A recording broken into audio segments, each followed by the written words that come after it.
Just see your own life again with fresh eyes. Maybe one day you come to see with the eyes of God. Hello and welcome. My name is Beloved, and you're watching another Beloved Oracle Speaks. Today, we are sitting with Mooji. Mooji is talking about to walk blind is to really see. Let's see what he means. Let's take a listen. Okay.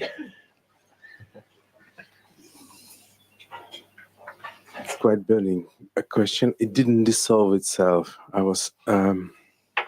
The question is about awareness. So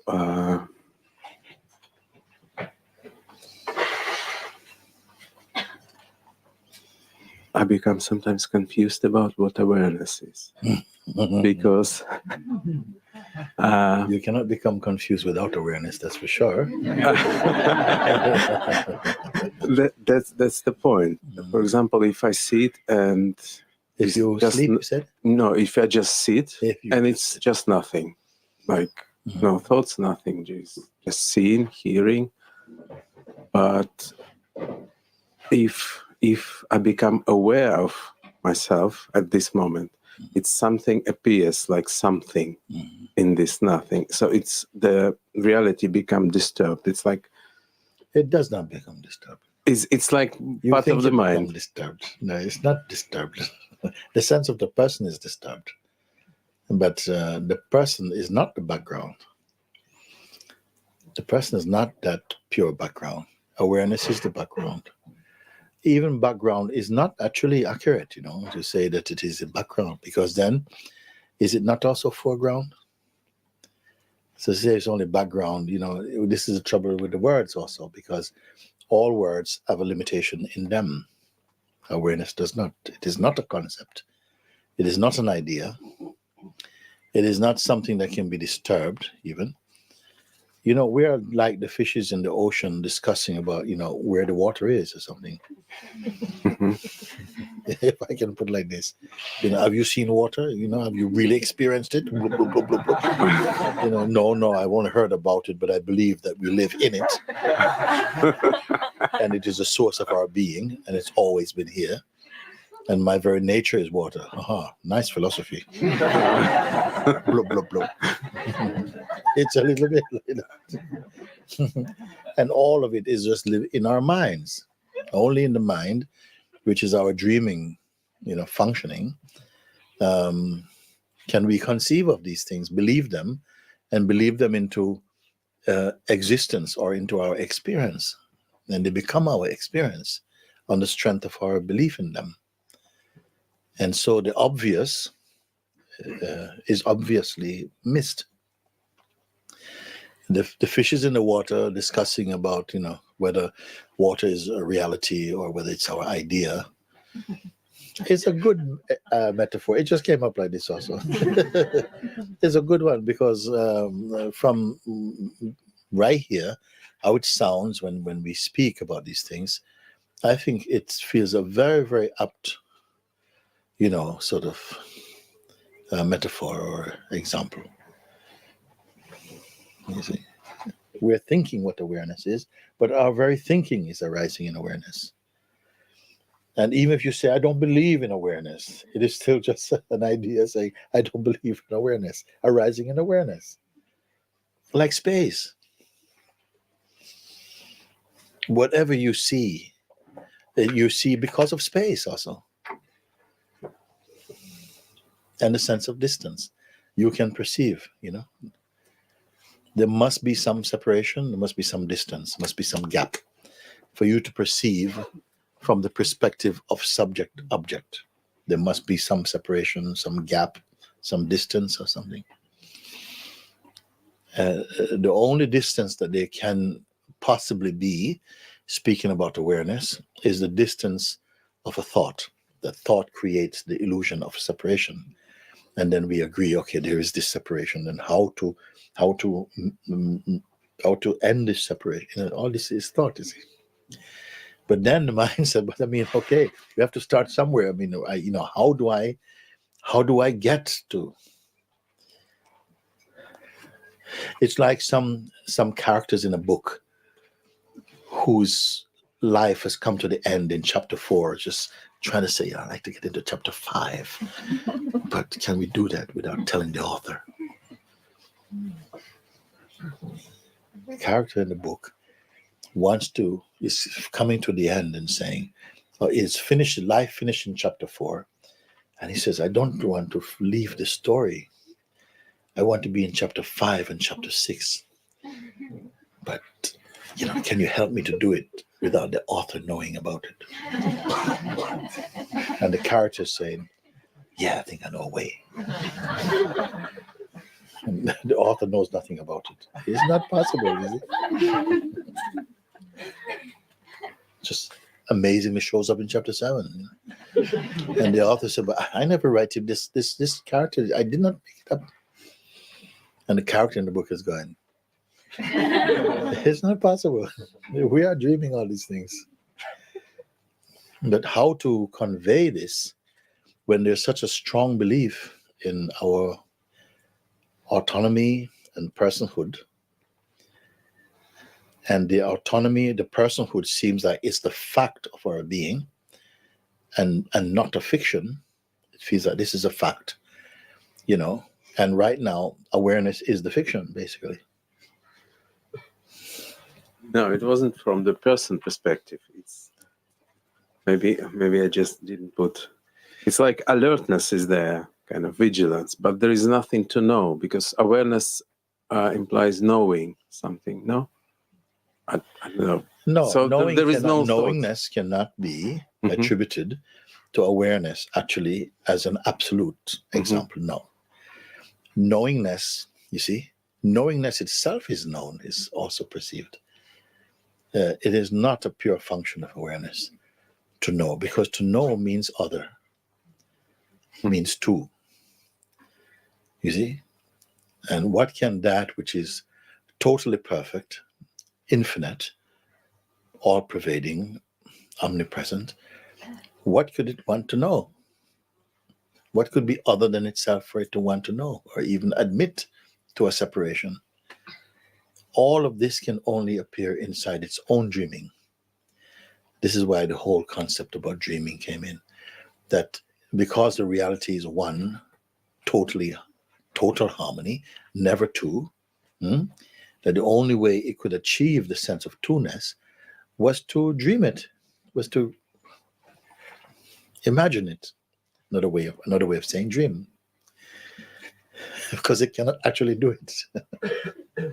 It can only dream it as a marvelous, expression of its power, that it had the power to create what we call Maya, the power to appear as diverse and still be only one.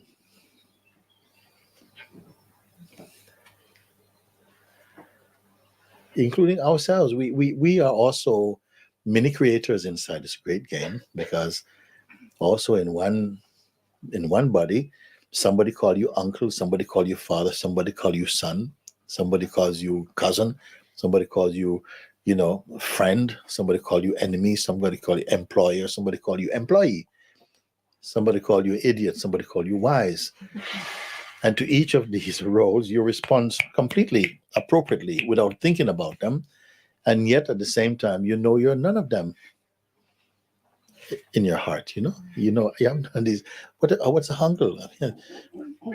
How did I become a uncle? You see, like this. So something is playing all these parts and playing in them, but it knows it's not these parts. I don't know if these examples are good enough. Can I ask how many people have been are you totally new to this? Anybody here totally new to this? Oh, good. That's... I was just thinking. Let's speak in the microphone, because then others can hear you, and I was just thinking, we listen to your instructions very clearly, and you talk about the self not having any qualities, no shape and no color. So then we, at least myself, go looking for shapeless shape, for colorless color. This is the trouble, you see. You know, it's and also the act of looking by its nature is automatically outward. You know. Yes, by habit. Also. By habit. Yeah, because some people, from young age, their habit is to look inward. They're very much in touch with their feelings, and even, you know, knowing that the feelings are not stable. They can be like that. And necessarily these dualities, these conflicts, they will come. It's like if I put a shelf and I tell you on the wall, and then tell you don't put anything on it. You just, you want to put something, they go together. Why make a shelf if you don't put anything on it? So what I mean by this is we talk about something, and then you say, okay, look, you know, there are no such things as there's no concepts. But the very saying that there's no concept itself is a concept. You can't get out of it. And you want to describe it. We do. You don't. Mostly I can describe what it is not.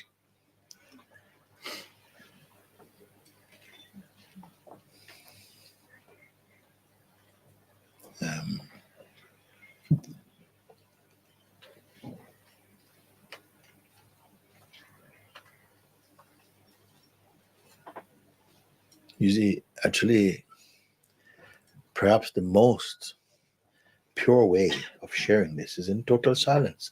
But you have to be mature to communicate in silence.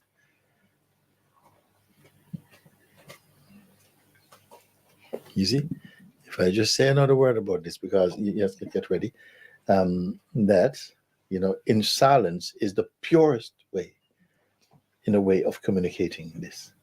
But you have to be receptive, sensitive enough.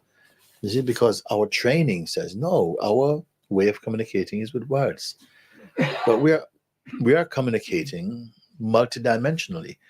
Sometimes involuntarily, you're communicating. Your body language, your vibration is communicating all the time, not just to human beings. You see, it's just our favorite one is talking. We think that's how we transfer and integrate and communicate, is through the verbal things, you know. But we have so many levels on which we are communicating, you see. And even if you are not trained in that, you may meet a being one day who said nothing to you, and your life changed. This is how I feel with you in your presence. The words don't express it. This is the only way. Yes. And it's truthful also, because our words are just symbols.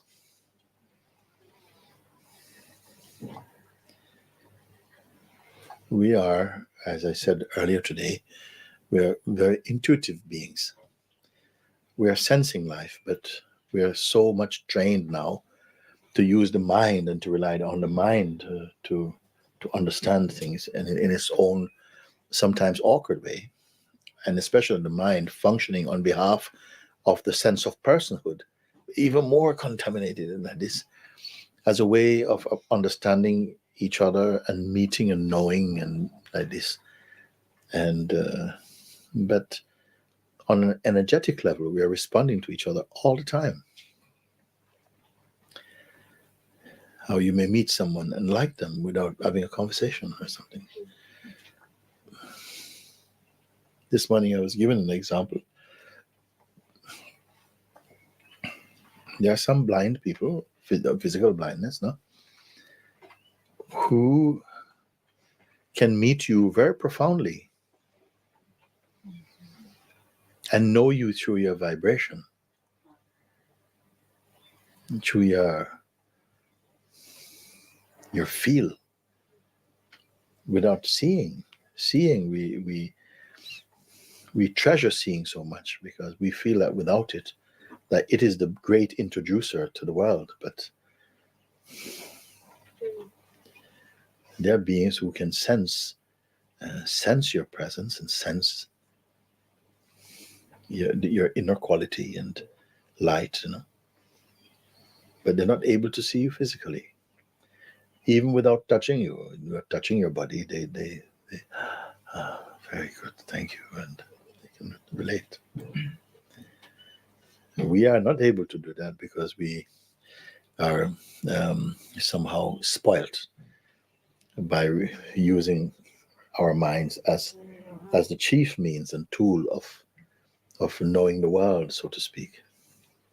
And the other senses are less acute, maybe. They're acute in their own way, but rely on them less. I mean, if you had to do without one of your senses, of the 5 that we hear about, and you were given a choice, which one would you lose? I don't think it would be sight for many people.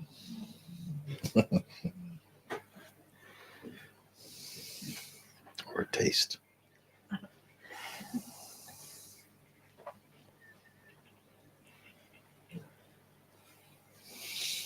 Thank you. Thank you, my love. I leave everything at your feet, Guruji. And that is a very great thing for a human being to do if you can alleviate yourself of the burden of personal responsibility and the overrated sense of autonomy. Highly overrated. And begin to walk blind is to really see. I don't know if anyone would appreciate such things. Meaning not to work out ahead your steps in the same way like you're walking and you have to get from here to there and you don't have to watching your feet as you go.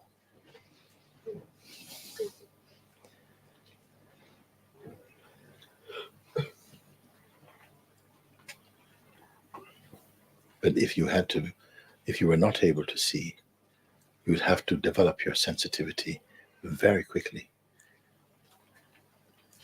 How to somehow correspond with other beings and the life and even the air around you.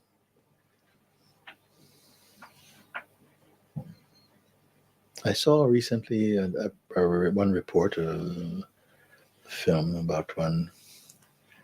There are a few people like this, but one very amazing one was one man blind, completely blind, but he rides his bicycle through the city.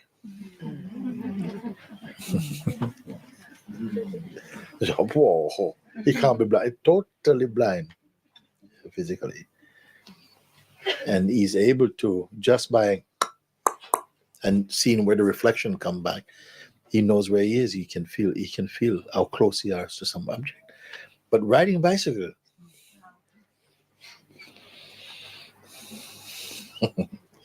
everything is so much is more possible than we imagine.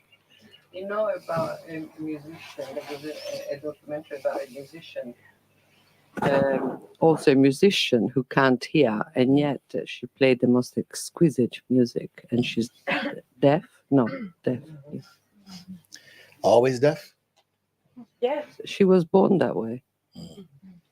So she listens by vibration then, on some level. Hello. Hello. Thank you. Yeah, this is a subject that is really resonating at this moment. So I feel like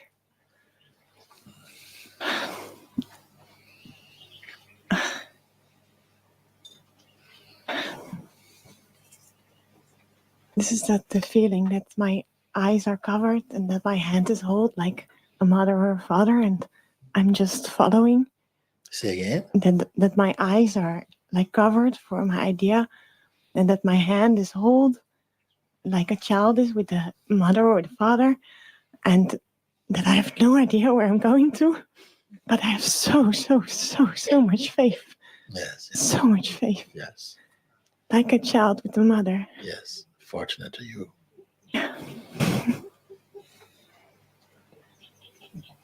In my eyes. That's sometimes so difficult. Huh? But and then I say, yeah, just trust. And it unfolds so beautifully. So beautiful. Faith is greater in the beginning than in the end. In the end, it's just the most natural thing for you. But in the beginning, it is miraculous that you have to walk millimeter by millimeter and come fully in the sunshine of your existence. That every moment grace smiles upon you, then you notice it, then this is miraculous. When you don't notice it, it's not miraculous anymore. All our life is miraculous, but because you become too familiar with it, the miracle falls away. Isn't it? And some people are experiencing now for the first time what you have experienced thousands of times, and for them it's totally miraculous. Someone receiving sight after 20, 25 years of being blind, and there are programs now where doctors are traveling around the world and doing simple operations of removing cataracts and so on from people who have been experiencing blindness for 20 years and so on, and just watching them see for the first time. Is there a greater miracle than that? In experience, you're seeing your mother, your father for the first, your children, your face for the first time. I mean, what's going on there? Is that? And you look at your face and not a miracle anymore. A miracle is only a miracle in the appreciation of it, in the seeing of it. And so sometimes we have to lose things in order to find their value again.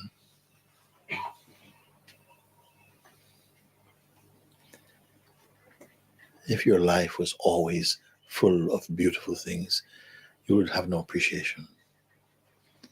You have to taste pain and the sense of separateness and grief and loss, and all these things help us to grow internally and to just see your own life again with fresh eyes. Maybe one day you come to see with the eyes of God.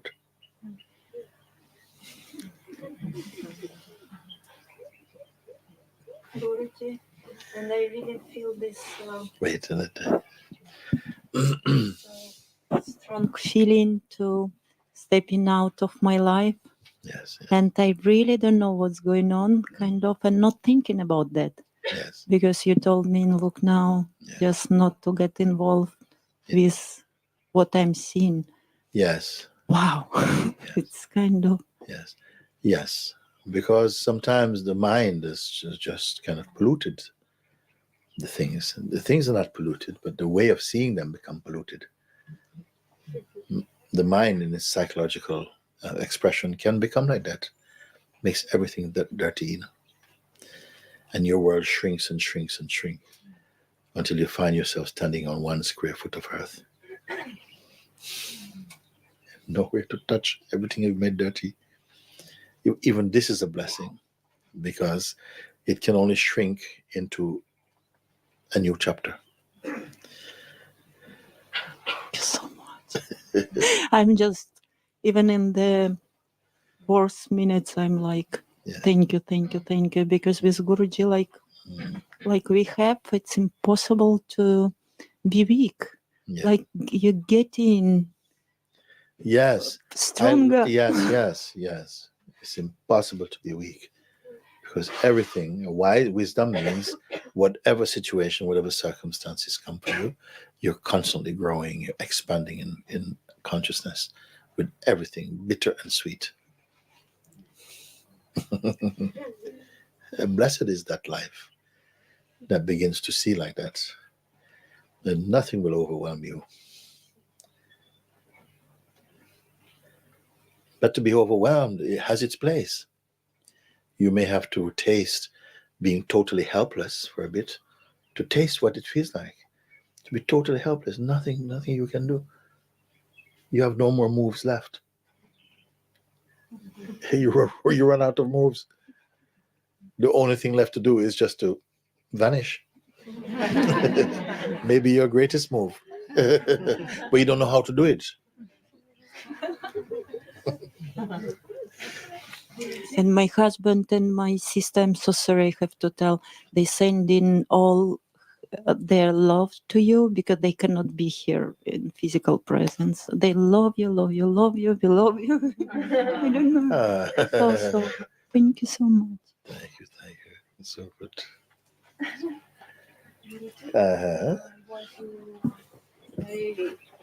Speaking I'm going to take a taxi in a few minutes. Ah. And I want to thank you very much for everything. Okay. It's been such a wonderful time, the best of my life. Yeah. And you helped me to heal all the wounds. All the wounds. I can sense myself different. Yes. And it's very wonderful to wake up and don't think about nothing. Just It's very good. stretch and wow, no worries. And thank you to help me, to take me with your hand and reveal the very core of mystery. Very good. I love you with all my heart. I love you too, Alice. Yes. Can I come? Yes. Our life has to be a little bit mystical, no? You can't be so explainable. I mean, you have to be pretty boring to be explainable. You have to even surprise yourself. Should not be too predictable, and then the day is just so beautiful, so open.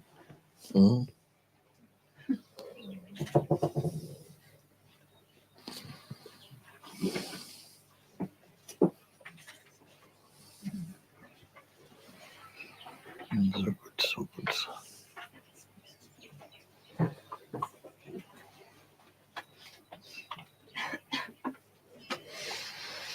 Yet there is one thing I want to say as well too, is that don't tie yourself to any mood, even the best mood.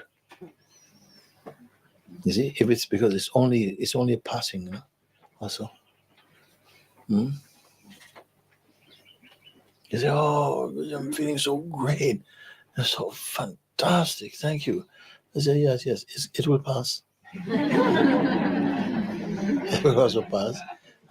But don't be more better be in that place that observes the beautiful and the ugly passing. Don't cling to anything. Just be in that neutrality. You see? Can you, in the neutrality, taste the most exquisite, the most bliss? Of course. But not as an addict. No. Everything comes then. Because then your mind has attained a certain evenness, an equilibrium that is not rooted in personhood. That is so beautiful. That which does not fade. Anything that comes in the mind as some phenomenon, some object of feeling or some thought or something, it will come and go. It's just clouds passing. Enjoy, it's fine. Some sadness comes also, you experience. But don't use it as a way of evaluating what you are. You know, you're not that. You're not the passing cloud. You witness the passing cloud. You're not the passing cloud. Can I ask something? Yes. Hello. Hello. So there's a, for example, nice feeling coming, and I'm the one who see it, and I can enjoy it, no? So myself. In the opposite case, what I just like be in my center, and what I do like by not a good feeling, for example. Yeah. I just stay and then like not looking. Well, we have a beautiful way of guiding you through that, because you say an unpleasant feeling come. You can begin to use it, because many people, they just, what I say, they go cold turkey, meaning they just sit it out until it passes. Or you go to the movie to try and distract your mind, which works for a little bit, but not, it's not a good way. A strong feeling comes, very heavy feeling is coming. And then I say, use this feeling also, learn something from it. You see, does it come with a message? Does it come because it has a story? Do you know why it is there? Or is it just that you feel energetically just really strong feeling? You can look at these two ways. One is that it comes and you know what it's about. It's because your best friend told you a lie and you made a big mistake out of it and you feel very sad. You know, it has something. You can begin there. Or it's just a feeling. Maybe start with a bit of boredom, don't know what to do, and then something just like, why is life like this? And then you grow it. You develop the feeling into some bad state, and then you're in this, and And these things will matter how you read it, because if it is just a feeling inside, then you can understand that your mind is interpreting the feeling. The feeling may come just by itself. It's just what it is. But then what happens, a tendency from the mind or from the past is to keep interpreting the feeling in very negative ways. Personally, that's the worst. It starts to think there's something, the life is doing something against you personally in the form of people or whatever it is. And if it can hook you and pull you up into a person, then it's already beating you. If you are experiencing life personally, then you're already at a disadvantage, because it is the only way that what we call the serpent's voice or something, the dark mind, can get you, is that when you become personal. You see? Because whenever you find that you are molested by you are dreaming. You're in the dream somehow. Or the devil, the demon, something. If the minute you know that it's it can only appear in a dream. It cannot be real. It cannot come in any real way. When I mean dream, what I mean is that dreaming here, what I mean is that you're not sitting in your truth. You don't as yet know your true place. You're living life as though you're just your conditioning, and you're infinitely bigger than that, more than that. So that's one way the feelings come. It's very strong. And then you see a whole habit, which is to misinterpret it or to interpret it in a very negative way. And then you bring the clouds in onto yourself like that. Then you say, how can I get out of that? But in a sense, the habit is too old, it's too stale to get out of it, because like a reflex, it's like playing the thing over and over again. Or it may be a new kind of thing. A new incident has happened, and then it brings in a sense of some strong pains. If it's there, also you can feel it. Both of them you can feel. Just feel them without adding interpretation or becoming personal. Try and just see them as though you're looking at someone else's feelings. It's very difficult because we are used to, you read your own and you already copyright it. You already label it as your own. But it's there and it's happening. I say if you just let it work its way out, like in the body, and something wants to be personal, but there's a space always here that is not directly involved. It is not participating in this scenario. It is just a space. And then when I say to you, stay neutral, don't invest any energy, and let the feeling work itself out. It will exhaust itself soon. But many people, because of habit, they find it very difficult to follow this advice. Because as soon as it comes, well, they're up fighting or they're taking it on personally. And you can see that they become so much of a person in it.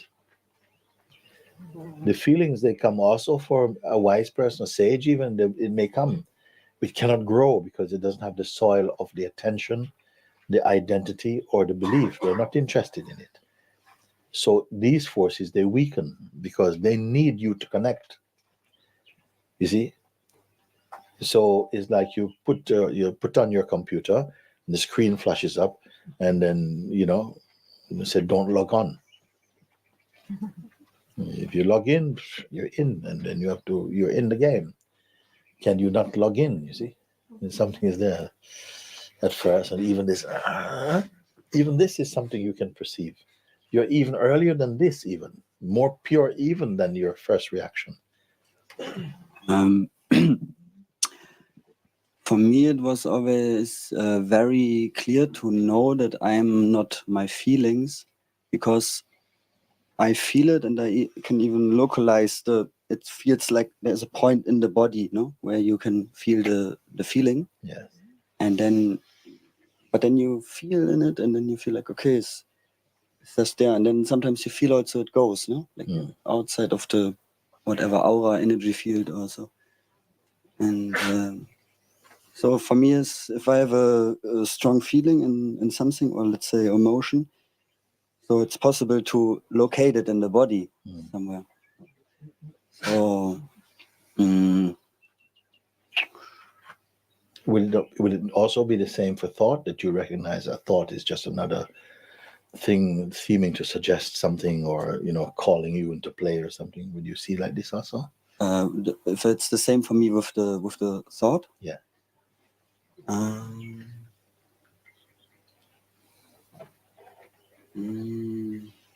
Sometimes the thought is creating a feeling. Yes, develops into feeling. I always go to the place that was there before these things come.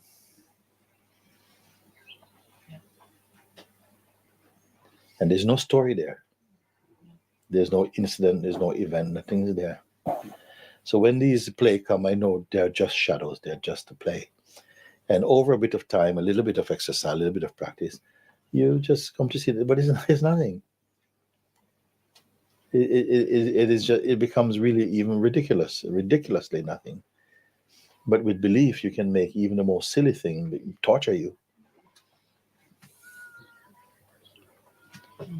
So this ability to observe without identifying so quickly with that reflex, that is already good. It brings back space. And I think perhaps one of the great modern sicknesses is the sense of the lack of inner space.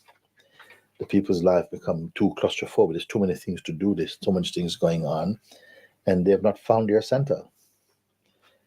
So it's a very claustrophobic thing, and something is fighting for some fresh air and not getting it.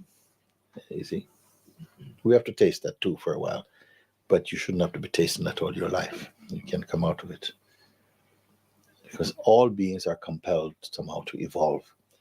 We just evolve at different rates. If you can be pointed towards where the end is, what is the significant thing to find out quickly, early, and then you save the rest of your life from misery and any future ones you would probably incline to have. You save them early. You see? Then if you just keep going along with the same humdrum thing, something just sees you. Once you discover the point I'm making, you see, you are just thinking, I don't believe it's so simple. I know, how can it be so simple? It's so simple. Didn't somebody say, some people say, it's too good to be true. Then somebody told me this time, it's too good to be not true. It's too good to be untrue. They say it's too good to be true. Someone told me, no, it is too good to be not true. It has to be true. Yeah. You're leaving now to Ireland, to Shannon. Give my love to the Shannonites. Thanks for everything. Okay, darling, thank you. Oh, darling. Oh, you're going in the same car? Yes, I guess so. Okay. This is from Amita. Okay. And his friend. Same. Big love for everybody, okay? Jyoti will take a photo of the two of you. Come and stay here. We'll take a quick picture.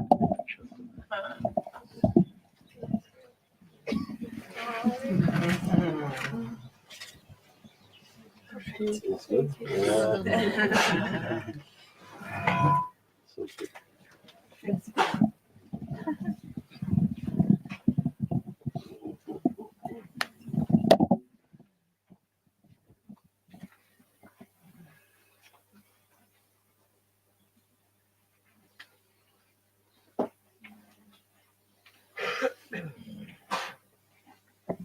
you. I don't know. Lovely to meet you. Thank you. Same. I don't really know what to say.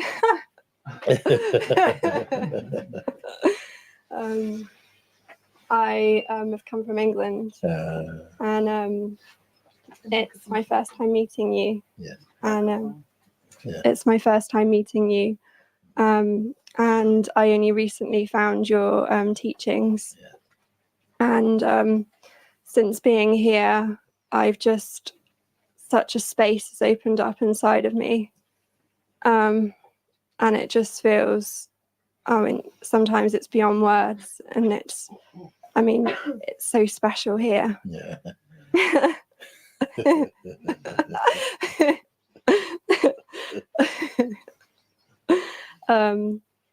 And I just wanted to say thank you. Thank you. And I don't really think I have any questions, really. It's good. It's fine. Yeah, I'm always learning, and it's great to have met you and to share this with everybody here. Yes. Thank you. Thank you. Thank you. Very good. Thank you, Mooji. Thank you. Yeah, it's really amazing. People are often posing such nice questions, and the inner guru, the Sadguru, speaks to the faces of my fellow faces of God.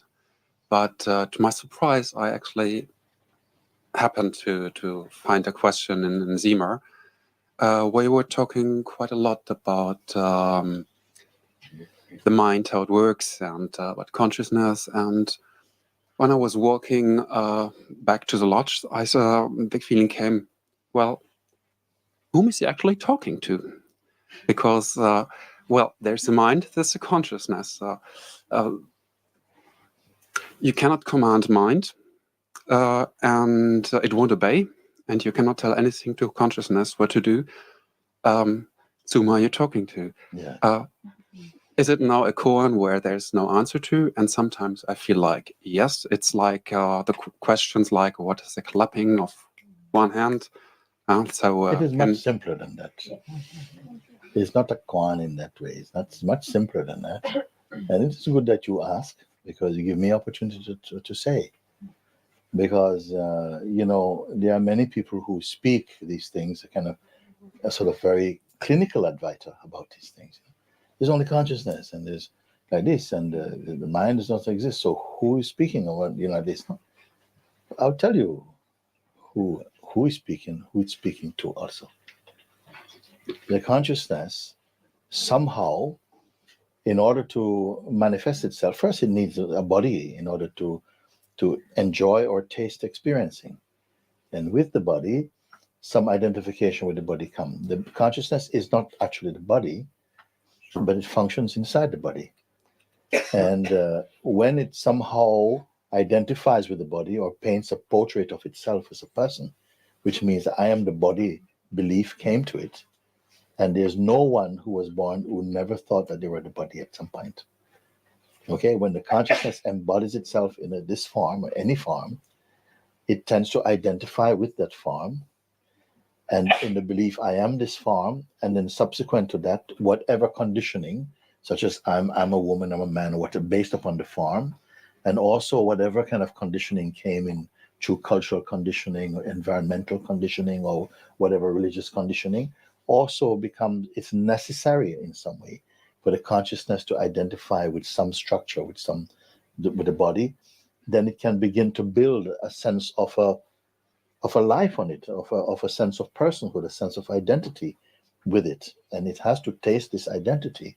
So that's what when the consciousness comes into that, you may say, identification with itself as a person, it loses its pure. It doesn't lose it, but it gets hidden in a way.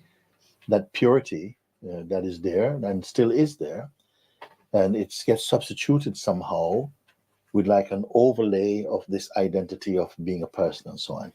And the consciousness then goes through life in a sense, with a sense of autonomy, like I make the life that I have, and I create, and I do what I want to do, and these ideas grow more intensely inside the consciousness, but it loses its way. at some point.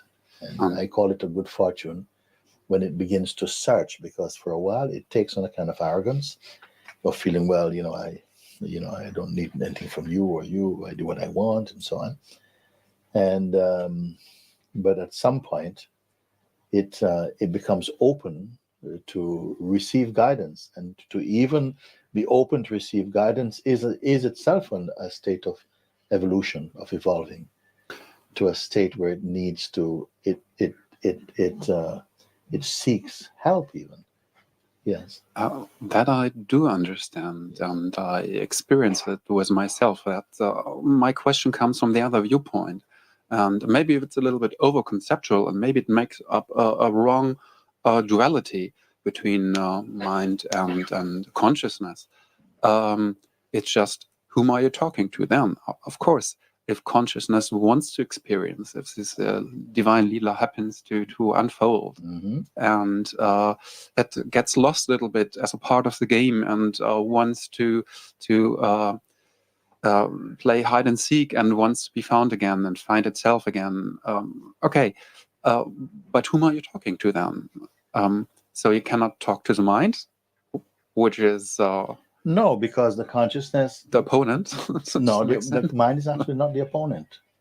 When consciousness somehow plays as a person, or takes itself to be a person, then also mind is an aspect of that consciousness, descends with that person idea to act out as a friend and enemy at the same time.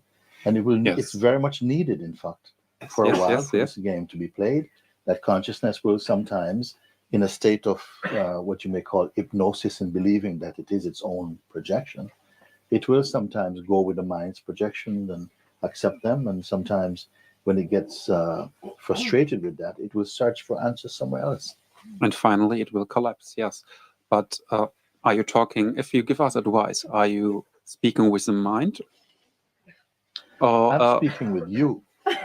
So with the true one in behind. But that consciousness... No. You're making it look very complicated. Actually, I think it's more simple. So I don't know what you intend by this question, if you genuinely don't understand it, or you're trying to test me. Oh, no, that's not testing. It's... I just was asking myself, whom are you talking to? Yes, and it is... well, I can drop the question. I can. No, but you must drop it authentically. Don't drop it because no. If it's something feels sincere for you, you can carry on, and it feels well to do so. This is what I did with it till now. But when I'm a satsang, as I think most people can understand, having this mic is a little bit the focus point, and many people have made the same experience to be in this pendulum between. Yes, it works. We made it. Actually, and your example, mind says, we made it, and you need to step back. Who's talking there? And the other point, end of the pendulum, we'll never do it. I will never make it. And so I'm in the pendulum, as many people are. And of course, there's little hope that taking up the microphone might help us to get a little bit out of this pendulum. Because, well, we can call it this main cremation praise, maybe, where the mic is. That's why I'm taking up the mic, and and see what happens. Yeah, you were talking so much about how things, if we go back from Zima or from here in the world, and it makes a change. So it's a little bit like this divine domino play. Is it called in English in domino again, where the stones, one stone hits the other? And so it's a multi-directional domino. And even if we are not fully enlightened, so we go home and make the difference. So I hope it helps. Simplify yourself a little, because it's only important to communicate as clear as you can what you want to find out. Because don't try to explain too much about this and what's happening with other people, because you really don't know. You can only know what's going on with you. And if you say you want clarity about something, then start with yourself, because then that will feel most authentic. We can speculate about others, but you don't really know. You know only from your experience, and you can find a lot just through your experience. If you can say things look like this, but I want to bring it back to how it feels here and so on. That would be more easily understood, because I'm not really catching your point. You seem to be asking me, who am I speaking to? Yeah, it's a theoretical question. I felt that I answered it.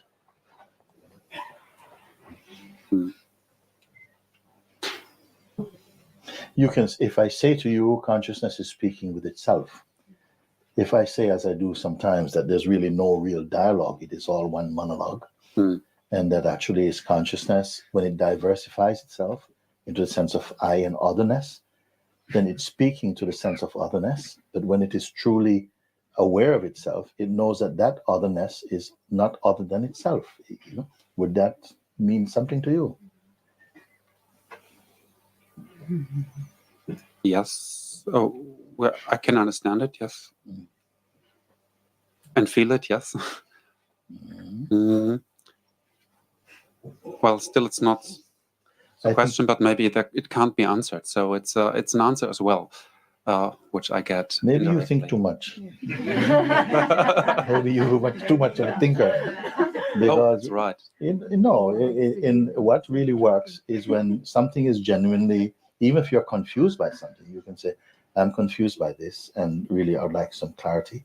And we start to talk, and something in your energy, helps somehow to clarify, even if it's a bit of a muddle, and somehow grace enters into that exchange, and something comes clear out of it. I don't see why any interaction should not end in that type of clarity. Sometimes it doesn't, for various reasons. And in the end, I have to leave it and say, okay, well, whatever that is, that's that. But I would prefer to speak in a way, because I'm not here to, in some way just exchange, ideologies or something like that. Really, my own interest in this is to see the beings are coming home again to their original self by clearing up some misunderstanding.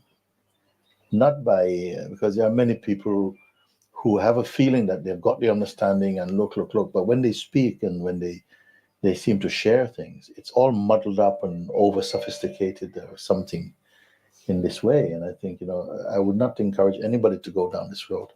Impressing people is not it. If you can really genuinely converse with someone, it should come, the end of this conversation should end really in a silence. Not saying, we're trying to make silence. No. But if it's genuine, it should come to a place of silence and a place of space and love and appreciation, actually. It doesn't have to, but in the most intelligent and open and sincere exchanges, they often go like that. And also energetically, this is something that I think perhaps you would be good to find that energetically is what really matters in the end, that somehow you hit the right frequency in your conversation. And if you are being clever or being too sophisticated or being too complex, it just does not communicate. Maybe with some people it's a game we play also, but here it's not anything here. Not anything here. You can know the whole thing about the whole world and still you're not free. You're not wake up. You can also be totally illiterate and be totally awake. So just if you can, avoid complex.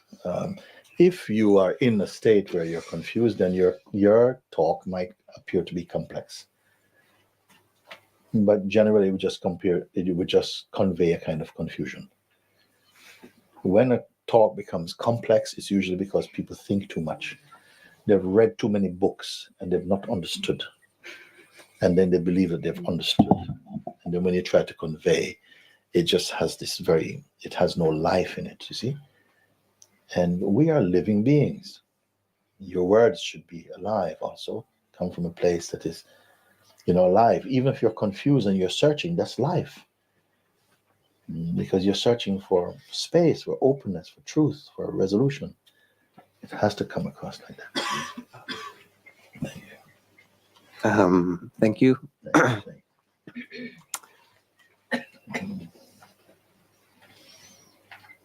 Thank you.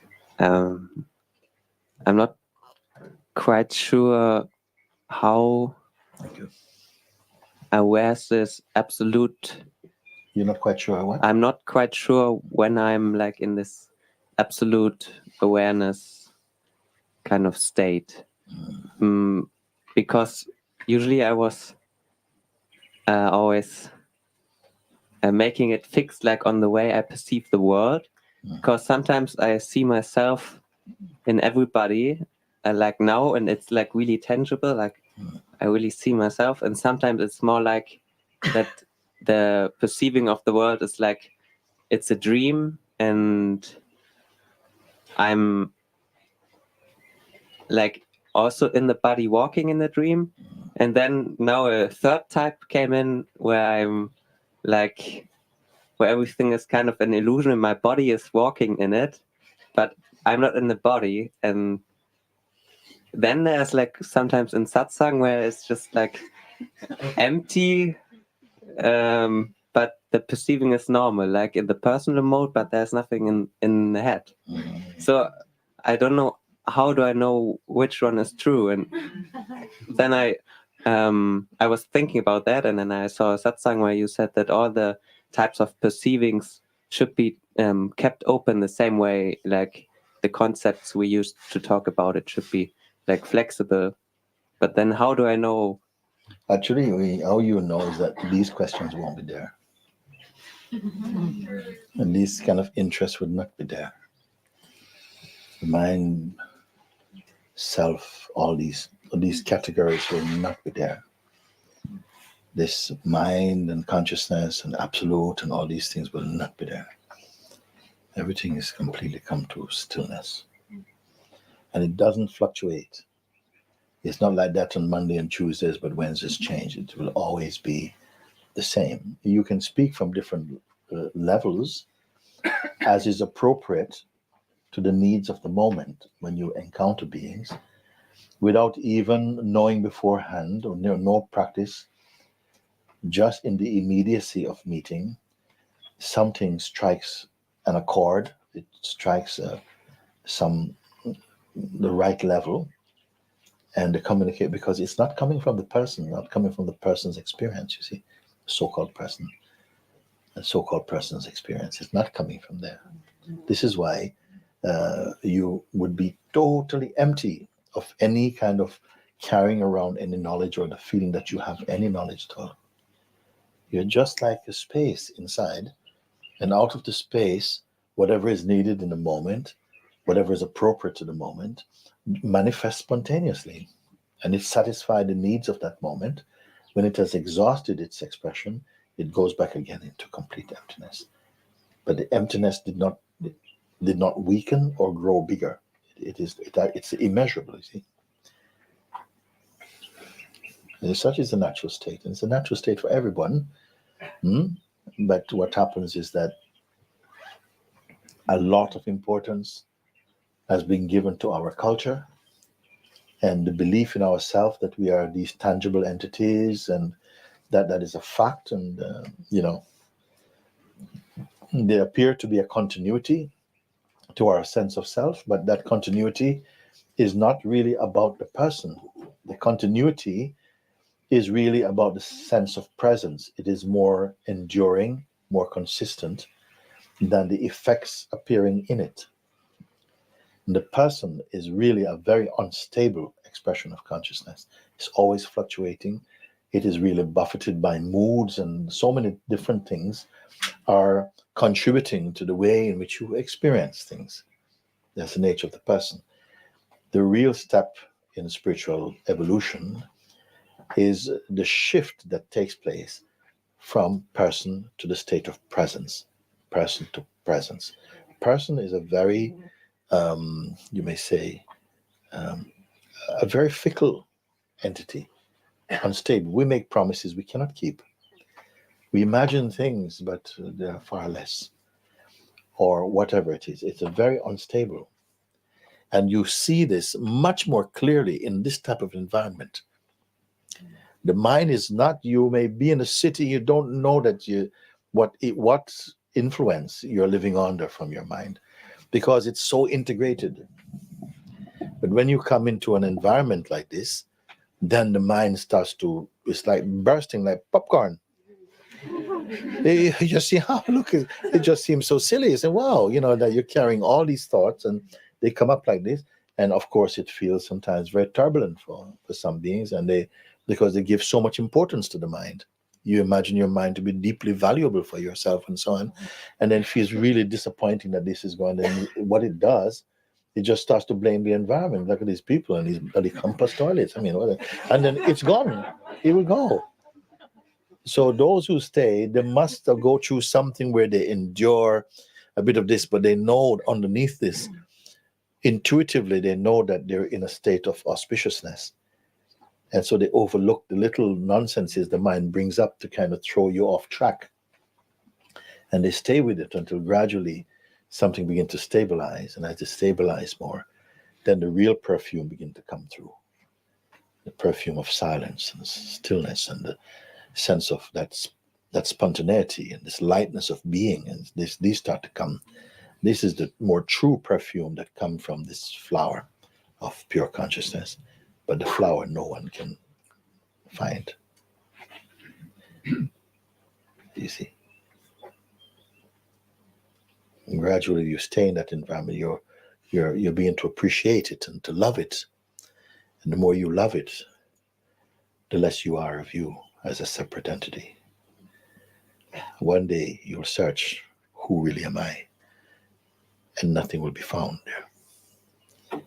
And in the absence of that finding or expected finding, in your not being there, that will be replaced by a supreme sense of presence and openness and lightness. Nothing in this world can give you that as a fragrance or a taste. That taste can only come from inside you. You're kissed from inside. You see? And so how do I know when, so on? When you are not there, you will know. It will replace you, the one who wants to know. And that will be the greatest replacement. Paradoxically, the less you find of you, the more you find of you. And the less you find of the whole regime of thinking and the whole habits, is disappearing, the more you are more true as you. Not as person, but as pure consciousness.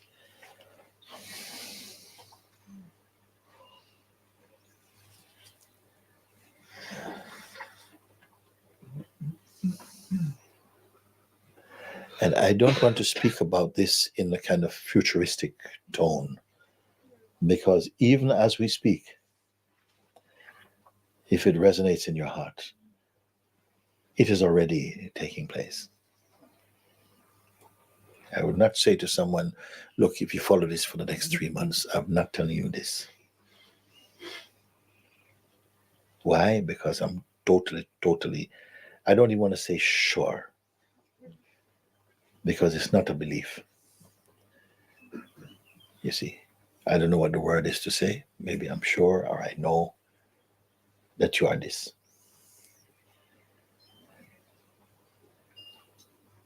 Just the habit and the stickiness of the habit is thinning away.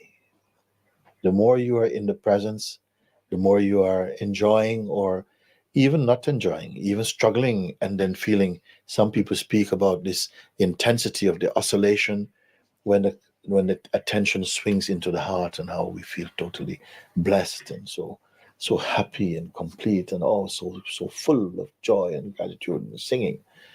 And when it swings out again into the mind and the world, oh my God, no, please, no, when is this going to stop? And oh my God, and Please, Om Namah Shivaya, Om Namah Shivaya. We do everything, and it swings back in, and hallelujah, everything is great, and whatever. But still, beyond even this oscillation, you're not the one oscillating. You see? And you do come to that. But in a natural and an organic way, not as an intellectual conviction.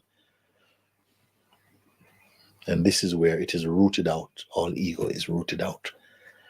Because if even a tendril of ego is left, you'll begin to create new shoots. And they will disturb your peace. Not necessarily, but why not take him out? Let him go out. You can never be sure. And don't say, look, I took him all out. If you walk around and you say, look, I finished him. He's finished. I took his last breath. In your very saying, he survives. Okay? So don't get cocky about it. Just quietly keep looking and seeing whatever it is that is arising, or whatever it is that rises up in any sort of personal fragrance. In fact, you begin to know, to recognize when you're being personal. The ego cannot smell its own breath. You see? But the one who is wise, actually, they begin to smell that breath of this one. They see, again, look, my mind is coming. And after this, after a certain while, even this thing is not worth giving any attention to this. It's not worthy of even attention. That is the biggest slap in the ego's face, when its voice becomes insignificant for you. When it says, I'm going to smash you, and you just laugh. So what the hell was that about?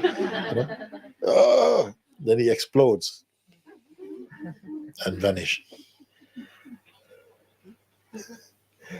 The greatest victory of that, to overcome this, is when these thoughts, these voice from ego, has no appeal at all to you, has no significance for you. Yes. Because you have fallen so much in love with your inmost being. And that, you have no space for the ex-boyfriend. He's gone. He's finished. You have found the beloved. You have found the beloved. Why are you talking about you with? Oh gosh, I tell you. Why will you go there? Sometime in a moment when you're feeling a bit bored, this feeling comes, and you give it space. You may find yourself drifting off into some region or something. But I don't know for how long when you go back to any place that you should not be in your being, you start to feel a nausea. You feel so bad. And that's great, because you have found your inner Zen stick. When you go there, whack, it feels 10 times worse than it used to before. In the ignorant state, you make a mistake, and when you do in your conscious state, and you go to this silliness play with the identities there, it just feels 10 times worse. You don't make the same mistake over again. You see, and it's a wonderful thing, because you evolve at so fast, at the speed of light. You're going. There's nothing there for you. You're no more powerful than when you're single-minded. We are so accustomed to be double-minded, two-faced, going in two different directions at the same time. That's where our strength is reduced, in fact, because you're hemorrhaging energy just by being indecisive, or not that you have to decide. You see, if you are always in the middle of many decisions to make, is a state of confusion. If you are not, it's not that you make a new decision, it's just you're resting in your natural state.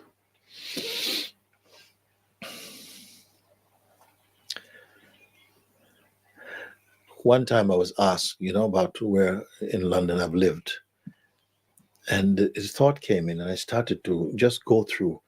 I started to remember all the different places I've lived in London. Wow, it was something like 43 or something like this. Now, I want to tell you something why I say this, because each time I moved was completely natural time to move. It was completely right time to move. I was not a restlessness. It was just, that's when I had to move. Because of that, my time in London feels completely seamless. Like no trouble at all. Because it wasn't because of a fight. It wasn't because of a split up. It wasn't because I couldn't pay my rent. It wasn't because of any of these things. It was just time to move. And because of that, it doesn't register in the mind, oh, I was always moving about in London. I felt it was very stable. Until I started counting. I was like, oh my God. Same thing with you. If you're sitting in the right place, all these histories and mysteries of your mind, just what was that? Didn't happen. You have no time for it. You're not here to advertise your mind's bad behaviors and whatever. It's just, did that really happen? You don't know what was dream or not. It just, you're not really interested.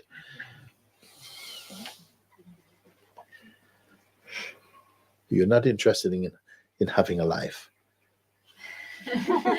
You are life.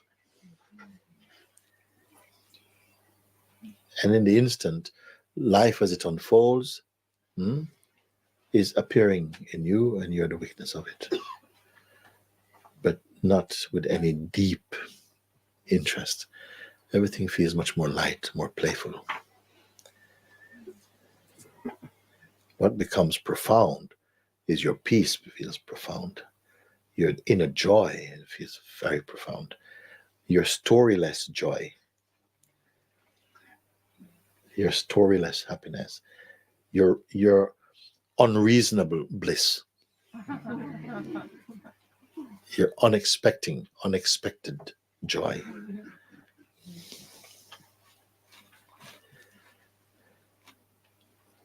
This is what comes. Your unstudied wisdom. All of this is coming. All beautiful qualities manifest spontaneously in the awakened mind. You don't go to university to study for these. You go to the universe, not university. And you don't have to be preparing for life. What's the next move? And prepare. No, because a beautiful trust enters your heart. You may feel you're not a very trusty, but trust come. Trust come.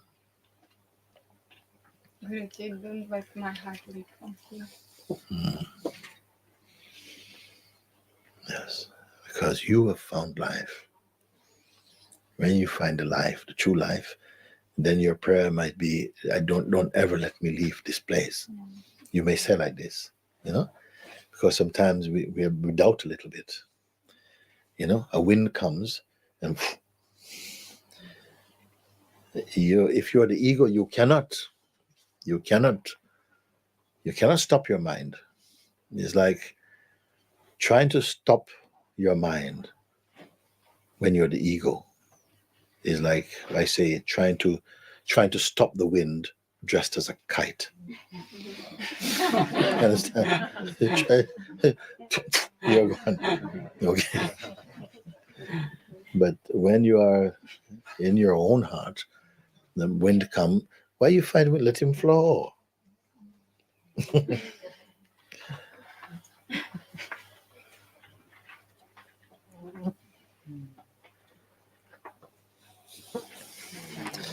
Thank you. Nice. Thank you. I'm very happy because I was going to go and do something else, and I said, no, I want to see them today.